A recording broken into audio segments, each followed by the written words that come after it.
Aleluia, aleluia, aleluia, aleluia,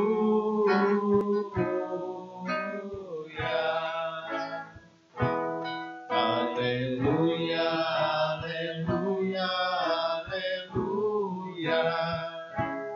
aleluia.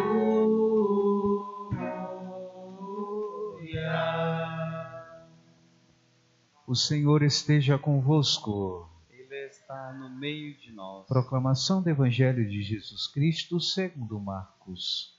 Glória a vós, Senhor. Naquele tempo, Jesus disse à multidão: O reino de Deus é como quando alguém espalha semente na terra. Ele vai dormir, acorda noite e dia, e a semente vai germinando e crescendo. Mas ele não sabe como isso acontece. A terra por si mesma produz o fruto. Primeiro aparecem as folhas, depois vem a espiga, e por fim os grãos que enchem a espiga. Quando as espigas estão maduras, o homem mete logo a foice, porque o tempo da colheita chegou. E Jesus continuou: O que mais poderemos comparar ao reino de Deus? Que parábolas usaremos para representá-lo?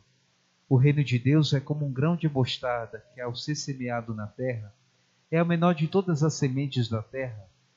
Quando é semeado, cresce e se torna maior do que todas as hortaliças e estende ramos tão grandes que os pássaros do céu podem abrigar-se à sua sombra. Jesus anunciava a palavra usando muitas parábolas como estas, conforme eles podiam compreender, e só lhe falava por meio de parábolas. Mas quando estava sozinho com os discípulos, explicava tudo. Palavra da salvação.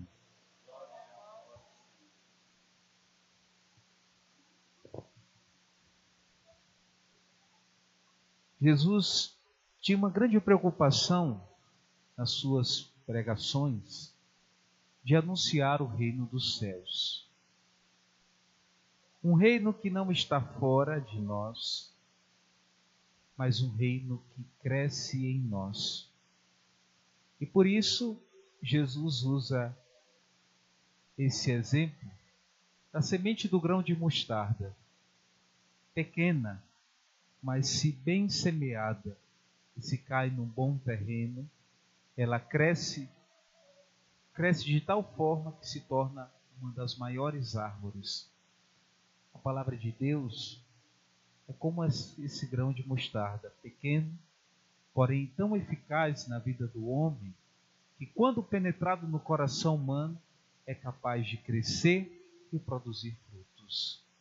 E por isso, meus irmãos, precisamos deixar que a palavra do Senhor entre no nosso coração, porque sempre quando Jesus fala de frutos relacionados à conversão e à mudança do reino dos céus, Jesus fala de fruto, o fruto que permanece, ou seja, é uma conversão permanente.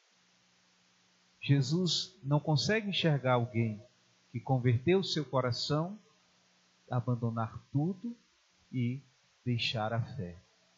Aquele que de fato deixou a palavra de Deus cair no seu coração e produzir fruto, esse fruto dá testemunho permanente, não por um tempo, não por um momento, mas permanente.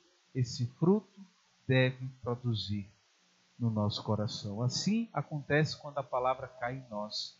Ela precisa dar fruto permanente. A gente está acompanhando na primeira leitura da liturgia dessa semana a história desde Samuel, um profeta chamado, consagrado por Deus, filho da promessa de Ana. Ana orou pedindo ao Senhor um dia no templo, chorando e implorando que o Senhor tirasse ela da humilhação.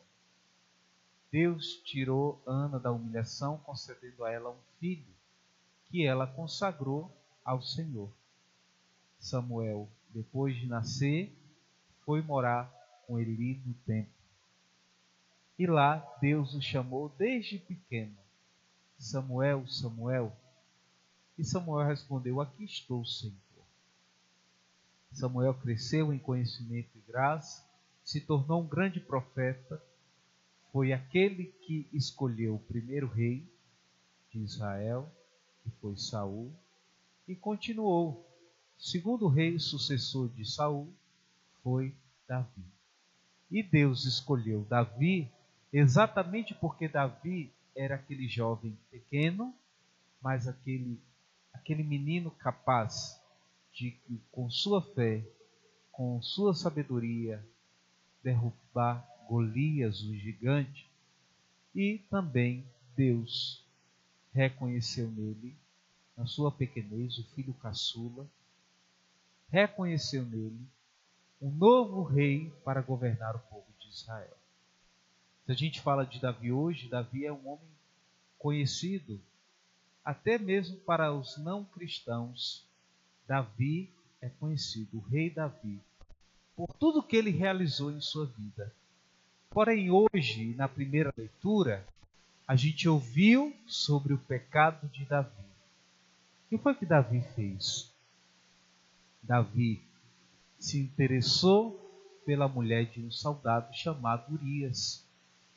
E aí ele quis conquistar a mulher que não era dele.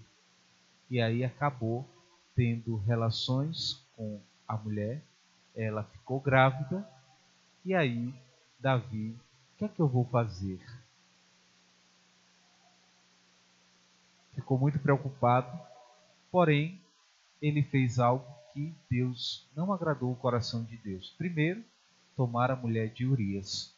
Depois, embriagá-lo e ainda mais, colocá-lo na frente da batalha para que ele logo morresse. Esse foi um grande pecado de Davi. E o salmo que a gente ouviu hoje, Piedade, Davi, depois desse grande pecado, ele era músico e ele escrevia salmos. E ele escreveu muitos salmos nas Sagradas Escrituras que a gente pega ali de Davi, suplicando e implorando a Deus o perdão, porque ele deixou aquilo que Deus tinha colocado no coração dele, que era essa conversão permanente, o fruto que permanece. Davi pecou gravemente, tomando a mulher de Urias e matando ele. E esse pecado ele levou por gerações e gerações, porque isso foi repetido. E aí veio o seu filho para assumir o trono, Salomão, o grande. A gente percebe que, mesmo tendo grandes virtudes, somos pecadores. Mesmo ainda tendo muitas qualidades, muitas vezes a gente cai feio, quebra a cara, se arrepende. Só que o bonito é que Deus é um Deus misericordioso. Porque se Deus não fosse misericordioso, certamente uma pergunta que fizeram para o Senhor: Senhor, é verdade que são poucos os que vão ser salvos? Se Deus não fosse misericordioso, certamente quem de nós seríamos salvos?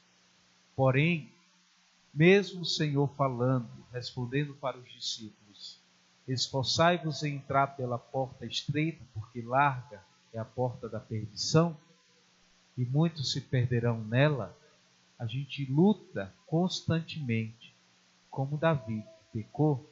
Às vezes também nós, mesmo tendo o coração convertido, mesmo tendo essa semente plantada no coração, às vezes a gente cai.